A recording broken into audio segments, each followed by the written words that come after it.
Episode 15۔ دروازے اور میرے درمیان ایک جسیم آدمی حائل تھا۔ اس کی آنکھوں میں درندگی اور ہونٹ شفاف مسکراہٹ سے پھیلے ہوئے تھے۔ عقب سے مجھے محافظ کی کرہ سنائی دی۔ یوں لگتا تھا جیسے وہ بے حد خوفزدہ ہو، لیکن اس کی آواز میں حیرت بھی تھی، جیسے اس غیر معمولی ہستی کو یہاں دیکھ کر اسے اپنی آنکھوں پر یقین نہ آ رہا ہو۔ آقا جلالی؟ وہ بڑبڑایا۔ میں نے ادھر ادھر دیکھا۔ انسانی باڑے کا ہر قیدی سہم کر اپنی کوٹری میں دبک گیا تھا اور محافظوں کے چہرے پر سراسیمگی کے آثار نمایاں تھے۔ میں نے اس شخص کو پہلے کبھی نہیں دیکھا تھا اور نہ ہی میں اس کے بارے میں کچھ جانتا تھا۔ اچانک وہ حرکت میں آ گیا۔ وہ آہستہ آہستہ میری طرف بڑھنے لگا۔ میں اپنی جگہ خاموش کھڑا اس دیو قامت شخص کو گھورے جا رہا تھا، جس کا جسم کسی درخت کے تنے جیسا مضبوط اور بازو موٹے موٹے ٹہنیوں جیسے تھے۔ ہر بڑھتے قدم کے ساتھ اس کی آنکھوں میں خونخواری کی جھلک بڑھتی جا رہی تھی۔ یکایک اس نے دونوں ہاتھ اپنے سر سے بلند کر لیے۔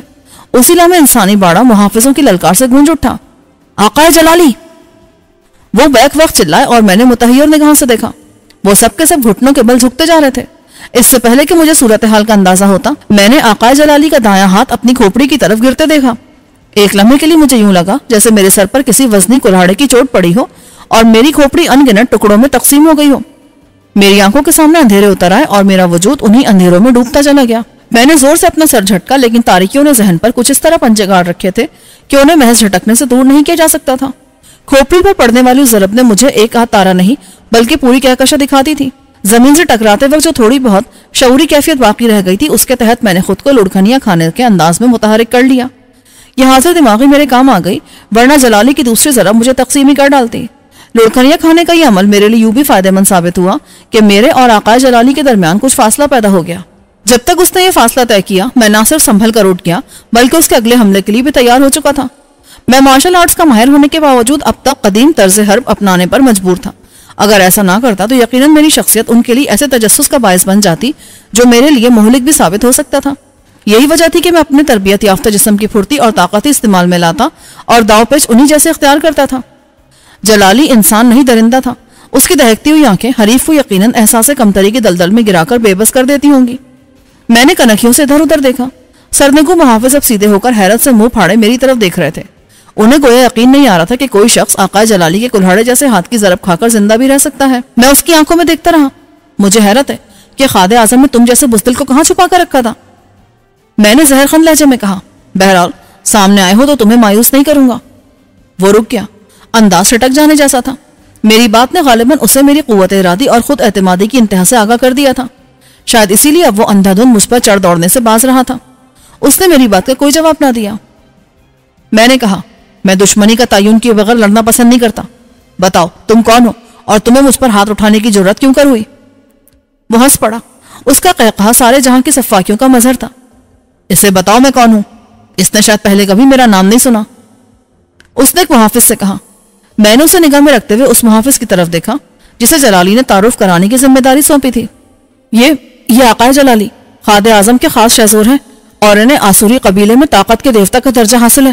آقا جلالی اس شہزور پارس کے بھائی ہیں جس سے تم نے پہلا مقابلہ کیا تھا۔ اس بات سے دشمنی کا تعین تو ہو گیا، لیکن تم اب تک کہاں چھپے ہوئے تھے بدبودار گوریلے؟ میں نے براہ راست جلالی سے کہا۔ میری بات سن کر وہ لمحے بھر کو سناٹے میں رہ گیا اور اگلے ہی لمحے اس کی آنکھوں میں خون اتر آیا۔ وہ آہستہ آہستہ آگے بڑھنے لگا۔ اس کے جبڑوں سے جھانک گر رہے تھے۔ یوں لگتا تھا جیسے وہ مجھے دانتوں سے بھنبوڑ دینا چاہتا ہو، لیکن میں یہاں زیادہ وقت ضائع نہیں کر سکتا تھا۔ مجھے واپس سعدیہ کے خیمے میں پہنچنا تھا۔ جیسے وہ میری زد میں آیا، میں نے ایک نعرہ لگا کر اپنا جسم فضا میں اچھال دیا۔ اس سے قبل کہ وہ میرے حربے سے آگاہ ہوتا، میری دونوں ٹانگیں اس کے پیٹ سے ٹکرائیں اور کھڑی ہتھیلی نے کسی وزنی کلہاڑے کی طرح اس کی کھوپڑی پر قیامت ڈھا دی۔ کھوپڑی ٹوٹنے اور پیٹ میں پیروں کے پنجے گھسنے سے بیک وقت موت 3 جگہ سے اس کے جسم میں داخل ہوئی اور پل بھر میں اس کی روح نکل کر پرواز کر گئی۔ میں نے اطراف میں دیکھا۔ تمام محافظ یوں جھکے تھے جیسے انہیں اسی حالت میں سکتہ ہو گیا ہو۔ میں نے ایک فاتحانہ نگاہ اپنے شکار پر ڈالی اور انسانی باڑے کے دروازے کی طرف بڑھ گیا۔ اب مجھے خیمے میں جا کر سعدیہ کا انتظار کرنا تھا، لیکن پورا دن گزر گیا، بلکہ رات آ گئی مگر سعدیہ اپنے خیمے میں واپس نہیں آئی۔ میں نے باہر جا کر حالات معلوم کرنے کی کوشش نہیں کی۔ میرا دل خطروں اور خدشوں کی آماج کا بنا ہوا تھا۔ کبھی وہ انجانے دھڑکوں سے لرز اٹھتا اور کبھی ڈاکٹر فریدوں کے خلاف غصے سے لبریز ہو جاتا، جس نے ہر آنے والے لمحے کو میرے لیے کچے دھاگے سے لٹکتی برہنہ شمشیر بنا دیا تھا۔ اسی ذہنی کشمکش کے دوران اچانک میرے خیالوں کی رو لالی کی طرف بہ گئی، جو مجھ سے رابطہ قائم کرنے کے لیے اپنے جاسوس بھیج رہی تھی۔ اس کا صاف مطلب تھا کہ وہ مجھے بھولنے میں کامیاب نہیں ہو سکی تھی، لیکن اس کا یہ پیار بھی میری جان کا دشمن بن گیا تھا۔ کاش میں کسی طرح اسے یہ پیغام بھیج سکتا کہ وہ میرے لیے اپنے جاسوس بھیجنا بند کر دے، ورنہ مجھے موت کی گھاٹ اتار دیا جائے گا۔ اتنے میں توپ کا دھماکہ سنائی دیا۔ توپ کا ایک گولا قریبی خیمگاہ میں کسی جگہ گرا تھا۔ اس کے ساتھ ہی لوگوں کی چیخو پکار اور بھاگ دوڑ کی آوازیں آنے لگی۔ کبھی کبھی طاغانی رات کی خاموشی میں اچانک توپ چلا دیتے تھے تاکہ آسوری خوفزدہ ہو کر بھاگ نکلے۔ مجھے لالی کا سپہ سالار یاد آیا جو اکثر ٹھنڈی سانسوں کے ساتھ کہا کرتا تھا کہ وہ وقت کتنا خوشگوار ہوگا جب وہ شہر پناہ کی بلندی سے میدان پر نظر ڈالے گا تو اسے آسوریوں کے خیمے نظر نہیں آئیں گے۔ لیکن اس کی یہ خواہش حسرت بن کر رہ گئی تھی۔ نہ جانے کیوں آج نیند مجھ سے روٹ گئی تھی۔ اچانک مجھے خادم اعظم تنبور کا خیال آیا جو دیوانگی کے دوروں میں نوعمر بچیوں کی زندگی سے کھیلتا اور پھر اپنے آقا اوبی کے سامنے گڑ گڑا کر فریادیں کرتا تھا۔ میں نے سوچا کیا رستم بھی کسی نوشباب بیٹی کا باپ ہے؟ اگر ایسا نہیں ہے تو وہ شاہ تنبور کو کیوں ہلاک کرنا چاہتا ہے؟ میں رستم کے بارے میں صرف اتنا ہی جانتا تھا کہ وہ بابر کا ہم وطن اور کرائے کا جنگجو ہے۔ اگر وہ برسر اقتدار آ جائے تو کیا میں اور آسوری اس کے زیر سایہ بہتر زندگی گزار سکیں گے؟ اس سوال کا جواب آسان تھا۔ رستم خادم اعظم سے یقیناً بہتر تھا۔ نہ اس پر شاہ تنبور کی طرح دیوانگی کے دورے پڑتے تھے اور نہ ہی وہ معصوم بچوں کو اپنے جنون کا شکار بناتا تھا۔ وہ ذہین آدمی تھا اور اسے ٹھوس دلائل سے قائل کیا جا سکتا تھا۔ مجھے سوچ کر ایک گہرا اطمینان محسوس ہوا کہ اگر رستم کا منصوبہ کامیاب ہو گیا تو میں اس وقت تک ضرور زندہ رہ سکوں گا جب ڈاکٹر فریدو مجھے واپس بلا لے گا۔ اس لیے مجھے بہر طور رستم کا ساتھ دینا چاہیے۔ سوچوں کے جنگل میں بھٹکتے بھٹکتے نہ جانے کب مجھے نیند آ گئی۔ دوسری صبح سعدیہ کے بجائے رستم کے 6 آدمی آئے اور انہوں نے مجھے اپنی حراست میں لے لیا۔ مجھے اپنا چابک اور چوبی خنجر تو اپنے پاس رکھنے کی اجازت دے دی، لیکن وہ میرا تمسخر اڑاتے اور نیزوں سے ٹہوکے دیتے ہوئے ایک چھوٹے سے خیمے میں لے آئے جو خادم اعظم کے شاہی خیمے کے قریب گاڑا گیا تھا۔ پھر وہ مجھے خاموشی سے انتظار کرنے کا حکم دے کر باہر چلے گئے۔ چند لمحوں کے بعد رستم اندر آیا اور حسب عادت کچھ بولے بغیر مجھے گھورتا رہا۔ پھر وہ میری طرف بڑھتے ہوئے بولا، کیا بونا تمہارے پاس آیا تھا اور تم بابر سے مل چکے ہو؟ ہاں کماندار، میں نے ادب سے جواب دیا۔ وہ اپنی داڑھی میں انگلیاں پھیرتے ہوئے بولا، میں زیادہ لمبی چوڑی بات نہیں کروں گا۔ اگر خادم اعظم اس وقت دوسرے معاملات میں مصروف نہ ہوتا تو شاید میں اس ملاقات کا خطرہ مول نہ لیتا۔ میں نے اس دوران تم پر کڑی نظر رکھی اور اپنے آدمیوں سے تمہاری نگرانی کروائی ہے۔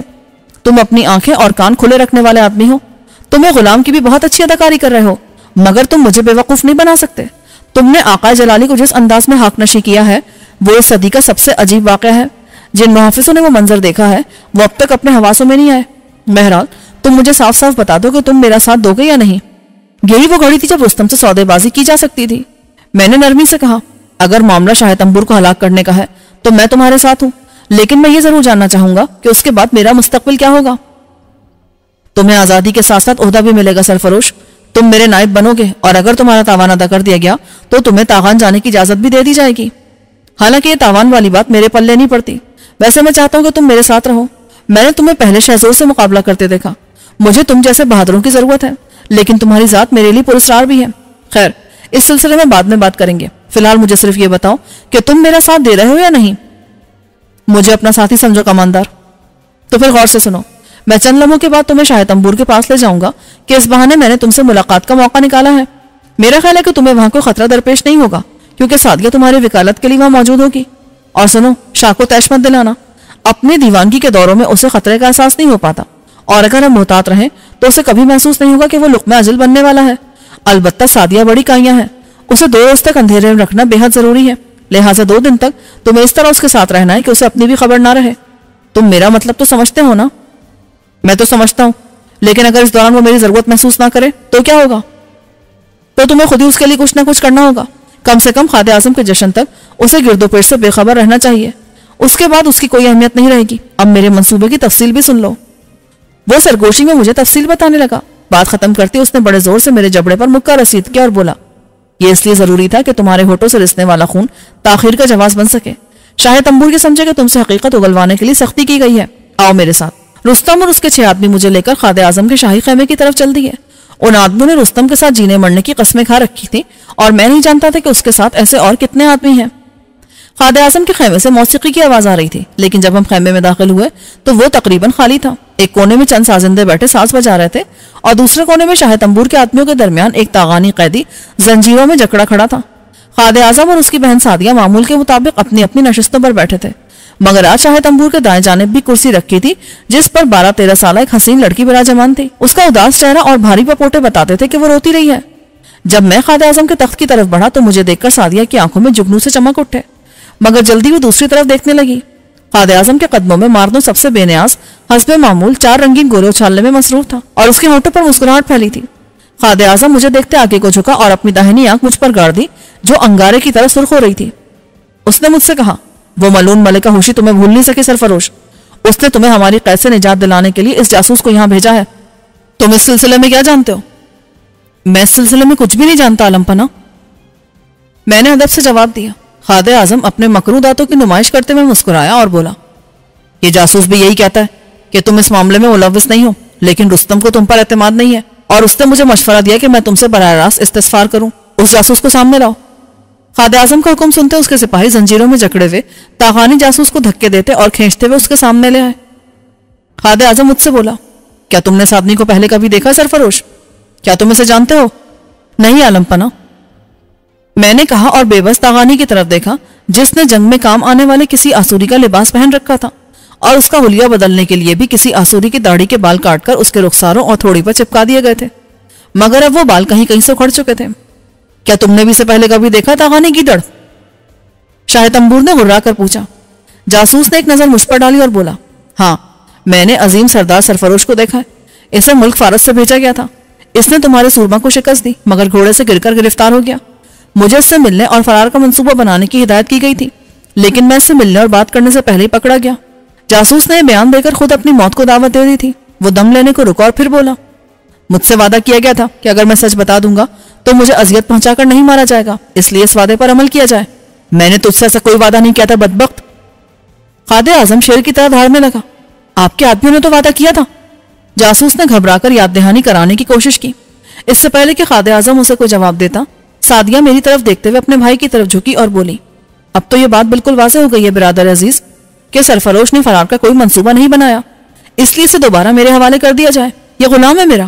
شاہ تنبور نے سن کر دیوانوں کی طرح قہقہے لگانے شروع کر دیے اور اس وقت تک ہنستا رہا جب تک اس کی آنکھوں میں پانی نہ آ گیا۔ وہ بولا، اوبی کی قسم، میں جانتا ہوں کہ یہ تمہارا غلام ہے اور تم اس سے کیا کام لیتی ہو، مگر اس کا فیصلہ میں نہیں، میرا گھوڑا برق کرے گا، برق کو یہاں لایا جائے۔ اس نے اپنے آدمی کو حکم دیا۔ میں فوراً سمجھ گیا کہ لایا تو گھوڑا ہی جائے گا، مگر گھوڑے کی آواز میں بونا ماردوں باتیں کرے گا۔ میں نے ماردوں کی طرف دیکھنے کی جرت بھی نہ کی، وہ اسی طرح بے نیازی سے رنگین گولے اچھالنے میں مصروف تھا۔ میں نے سوچا کہ مارنوں کی دوستی اور دشمنی کو پرکھنے کی گھڑی بھی آ ہی گئی۔ اگر یہ میرا دشمن ہوگا تو گھوڑے کی زبان میں میری موت کا فیصلہ سنا دے گا اور دوست ہوگا تو یقیناً بچا لے گا۔ اتنے میں برق وہاں لایا گیا جو آسوریوں کے عام گھوڑوں سے قدرے بڑا تھا۔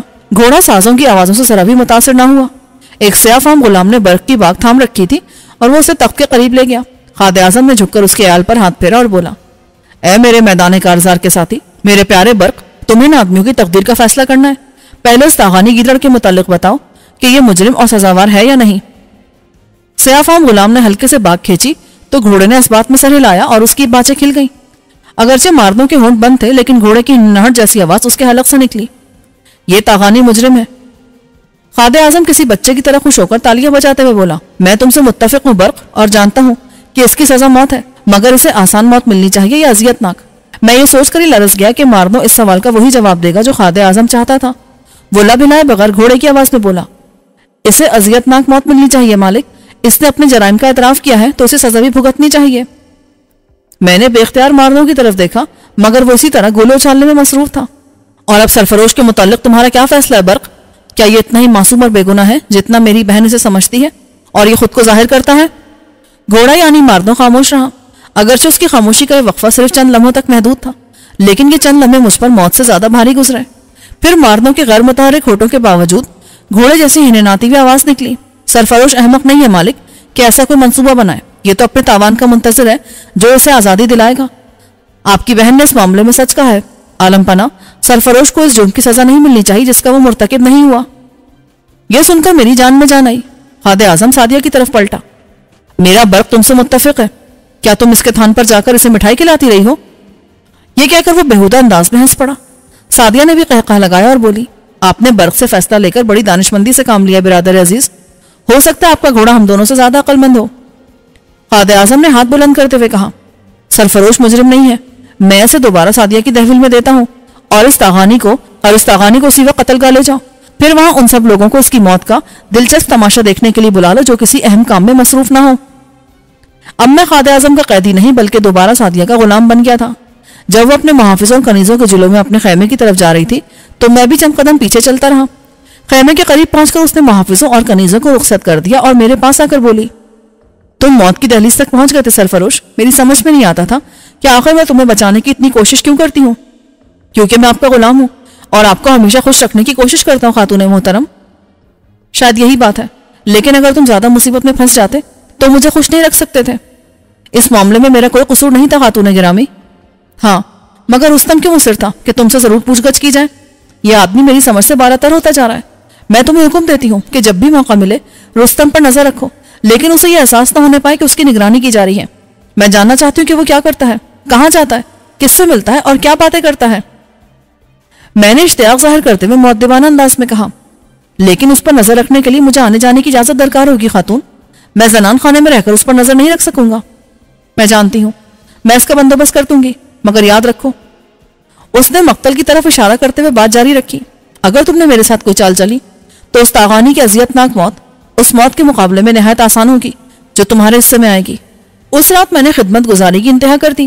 سعدیہ اور ملکہ ہوشی میں یہ فرق تھا کہ لالی آتش وصال میں جل کر صبح تک راکھ ہو جاتی تھی، جبکہ سعدیہ ایک ایسی راکھ کی مانند ہو جاتی جسے جب بھی کوریدا جائے تو اس میں ایک آدھ چنگاری ضرور موجود ہوتی تھی۔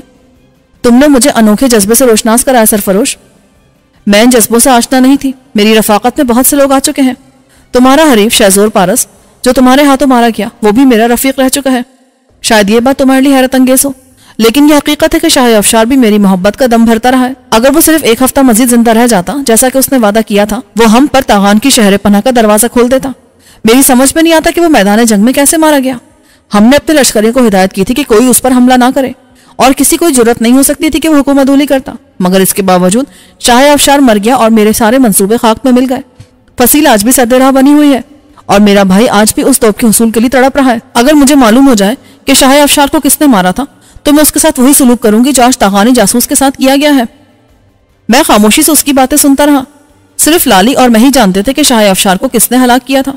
مجھے اس بات پر بہت تعجب تھا کہ شاہ افشار اور سعدیہ ایک دوسرے کے قریب رہ چکے ہیں، لیکن میں اس سلسلے میں سعدیہ سے کچھ پوچھ کر اپنے لیے کوئی مصیبت کھڑی نہیں کرنا چاہتا تھا۔ کچھ دیر بعد وہ خود ہی بولی، جانتے ہو میں خاموش کیوں ہو گئی تھی؟ نہیں خاتون مکرم، میں نے سوچا تھا کہ تم میرے اور شاہ افشار کے بارے میں پوچھو گے۔ ایک غلام کو اس قسم کی جرت کیسے ہو سکتی ہے؟ وہ ہنس پڑی۔ یہ بات یاد رکھنا ہمیشہ سرفروش، میں یہی پرکھنا چاہتی تھی کہ تم اس سلسلے میں متجسس ہوتے ہو یا نہیں۔ بہرحال تم جیت گئے، اس لیے میں خود ہی تمہیں بتا دیتی ہوں۔ تاہم یہ خیال رکھنا کہ میں تمہیں اعتماد میں لے رہی ہوں، اس کا مطلب یہ نہیں کہ تم اپنا مقام بھول جاؤ۔ نہیں سرکار عالیہ، میں خوش فہم احمقوں میں سے نہیں ہوں۔ اس یقین دہانی کے بعد سعدیہ نے مجھے بتایا کہ میدان کارزار سے چند میل مغرب کی طرف فصیل میں ایک موری نما چھوٹا سا دروازہ ہے۔ کبھی کبھی سعدیہ اپنے چند محافظوں اور کنیزوں کے ساتھ رات کے وقت وہاں جایا کرتی تھی۔ شاہ افشار اپنے عمائدین سلطنت اور ملکہ سے جان چھڑا کر اس دروازے سے باہر آتا اور سعدیہ کے ساتھ چھوٹے خیمے میں کچھ وقت گزارا کرتا تھا۔ رفتہ رفتہ وہ سعدیہ کی محبت میں اتنا ڈوب گیا کہ اس نے اپنی قوم سے غداری کرتے ہوئے شہر پناہ کا دروازہ کھولنے کا وعدہ کر لیا۔ اس نے سعدیہ کو یہ قول بھی دیا کہ وہ ملکہ ہوشی کو اس کے حوالے کر دے گا تاکہ سعدیہ اس سے انتقام لے سکے۔ ملکہ کے تذکرے پر سعدیہ بولی، اگر شاہ افشار نہ مرتا تو میں ملکہ کو ایسی عبرتناک سزا دیتی کہ دیکھنے والوں کے رونگٹے کھڑے ہو جاتے۔ میں نے تو اس کٹنی کے لیے ایک پنجرہ بھی تیار کروا لیا تھا۔ سعدیہ کی یہ بات سن کر میرے لیے ہنسی ضبط کرنا مشکل ہو گیا۔ لالی نے سعدیہ کے لیے اور سعدیہ نے لالی کے لیے پنجرے تیار کروا لیے تھے۔ ان باتوں کے بعد سعدیہ دیر تک خاموش رہی تو میں سمجھا کہ شاید وہ سو گئی ہے۔ اچانک وہ بول اٹھی، سرفروش۔ جی خاتون محترم، میں سمجھی تھی تم سو گئے ہو۔ سنو، میں نے تم پر اعتماد کرنے کا فیصلہ کر لیا ہے۔ یہ تو میرے لیے باعث عزت و افتخار ہے خاتون، آپ مجھے ہمیشہ اپنے اعتماد کا حل پائیں گی۔ اس کی آواز سرگوشی میں ڈھل گئی۔ میں نے خادم اعظم کو ختم کرنے کا منصوبہ بنایا ہے، پھر میں تنہا آسوریوں پر حکمرانی کروں گی، تمہیں سلسلے میں میری مدد کرنا ہوگی۔ میں نے یہ سن کر اس طرح کروٹ بدلی جیسے اس بات سے مجھے حیرت ہوئی ہو، اور میں کچھ خوفزدہ بھی ہو گیا ہوں۔ میں جانتا تھا کہ وہ مجھ سے اسی رد عمل کی متوقع ہوگی، چنانچہ میں نے اداکاری کرتے ہوئے کہا، میں آپ کی مدد کیسے کر سکتا ہوں خاتون بلند مرتبہ؟ میں تو ایک بے بس غلام ہوں جس کے پاس نہ کوئی ہتھیار ہے اور نہ ہی کوئی اختیار۔ چونکہ وہ خوابگاہ میں مکمل تاریکی پسند نہیں کرتی تھی، اسی لیے خیمے کے گوشے میں شمع جل رہی تھی۔ اس نے شمع کی مدھم روشنی میں اپنی نگاہیں میرے چہرے پر گاڑ دی۔ تمہیں اختیار و ہتھیار مل جائیں گے اگر تم نے میرا ساتھ دیا تو میرے ساتھ حکمرانی کرو گے، لیکن نہیں، میں جھوٹ نہیں بولنا چاہتی، حکمرانی میں کروں گی اور تم میرے دوش بدوش بیٹھو گے۔ میں اس پیشکش سے پریشان ہو گیا۔ اس کا مطلب تھا کہ شاہ تمبور کو قتل کرنے کے لیے بیک وقت دو منصوبے بنائے گئے تھے اور انہیں ایک ساتھ عملی جامہ پہنایا جائے گا، مگر منصوبے پر عمل درآمد کرنے والے فریقین ایک دوسرے کے منصوبے سے لا علم تھے اور یہ بات سب سے زیادہ خطرناک تھی کیونکہ کسی بھی لمحے اور کسی بھی مقام پر فریقین کا آپس میں ٹکراؤ ہو سکتا تھا، پھر ان کا یہ تصادم ایک دوسرے کا بھانڈا پھوڑنے کے لیے کافی سے زیادہ ثابت ہو سکتا تھا۔ سعدیہ بولی، تم چپ کیوں ہو گئے سرفروش؟ میں غور کر رہا تھا خاتون، دراصل مجھے اس کی توقع نہیں تھی، بلکہ میں نے تو ایسا بھول کر بھی نہیں سوچا تھا۔ قائد اعظم کو قتل کرنا بہت مشکل ہے کیونکہ محافظ ہر وقت اس کی حفاظت اور نگرانی پر مامور رہتے ہیں اور وہ اس کے وفادار ہیں۔ اگر اس کے پاس وفادار جنگجو ہیں تو میرے پاس بھی ہیں جو میرے لیے اپنی جانوں پر کھیل سکتے ہیں۔ میں نے سوچا کہ ایسے وفادار ساتھی تو رستم کے بھی ہیں اور جال ہر طرف سے پھیلتا ہی جا رہا ہے۔ سعدیہ بولی، اگر میرا منصوبہ کامیاب ہو گیا تو اس میں کوئی مارکہ آرائی نہیں ہوگی، میں خون ریزی نہیں چاہتی۔ اگر لڑائی ہوئی تو میں ماری جاؤں گی کیونکہ میرے پاس اتنی نفری نہیں جتنی قائد اعظم کے پاس ہے، اسی لیے میں اسے عیاری سے قتل کرنا چاہتی ہوں، مگر اسے میں یا تم قتل نہیں کریں گے۔ میرے پاس ایک ایسا آدمی جو اسے قتل کرے گا اور سارا الزام بھی اپنے سر لے لے گا، اس جرم کے لیے اسے اپنی جان گنوانی پڑے گی۔ یہ سب کچھ کیسے عمل میں آئے گا خاتون؟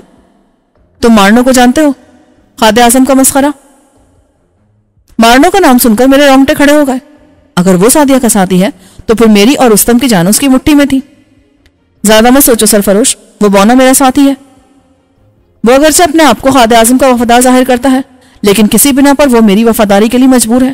میں نے اسے کہہ رکھا ہے کہ وہ اپنے آپ کو شاہ تنبور کا وفادار ظاہر کرتا رہے، لیکن جب میں اسے حکم دوں گی تو وہ بلا چو چرا اس کی تعمیل کرے گا۔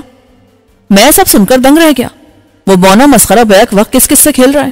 قائد اعظم اسے اپنا ساتھی سمجھتے ہیں، سعدیہ اسے اپنا وفادار کہتی ہے، رستم اور بابر کے نزدیک وہ معتبر ہے اور ان کی وجہ سے میں بھی اسے معتبر سمجھ رہا تھا۔ سعدیہ بولی، 2 روز بعد میرے بھائی کی سالگرہ ہے جس کے لیے ایک شاندار تقریب منعقد کی جائے گی۔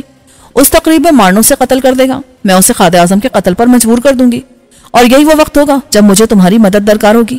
میں تمہیں لکڑی کے کند خنجر کے بجائے فولاد کا تیز دھار خنجر دوں گی۔ تم تقریب میں میرے ساتھ جاؤ گے۔ جب مارنو میرے بھائی کو قتل کر لے تو تم اسے کچھ بولنے کا موقع دیے بغیر اس خنجر سے اس کا کام تمام کر دو گے۔ اگر اسے بولنے کا موقع مل گیا تو سب کچھ غارت ہو جائے گا۔ میرا منصوبہ ناکام نہیں ہو سکتا سرفروش، اس عیارانہ منصوبے پر عمل کرنا بہت آسان ہے۔ مارنو قائد اعظم کو قتل کرتے مجرم بن جائے گا اور تم مجرم کو قتل کر کے عہدیداروں اور آسوریوں کی نگاہوں میں اعلیٰ مقام حاصل کر لو گے۔ میں روتے روتے قائد اعظم کو سپرد خاک کروں گی اور اس کے بعد جب میں اپنی قوم کی واحد حکمران بن جاؤں گی تو تم تخت پر میرے دائیں ہاتھ بیٹھا کرو گے۔ مگر کتنے دن؟ میں نے یہ الفاظ کہے نہیں، صرف دل ہی دل میں سوچے تھے۔ میں نے سعدیہ کی طرف دیکھا اور کہا، آپ کا منصوبہ بہت عمدہ اور مکمل ہے خاتون محترم، لیکن آپ بونے ماردوں کے متعلق اتنی پر یقین کیسے ہیں؟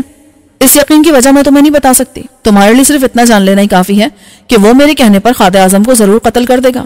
تم اس دوران میں رستم پر نظر رکھو، میں نہیں جانتی کہ اس کی وفاداریاں کس کے ساتھ ہیں۔ میں چاہتی ہوں کہ وہ میرے معاملے اور منصوبے میں دخل در معقولات نہ کرے۔ میں خاموشی سے اسے دیکھتا رہا اور سوچتا رہا کہ اب کبھی اس بونے پر اعتماد نہیں کروں گا۔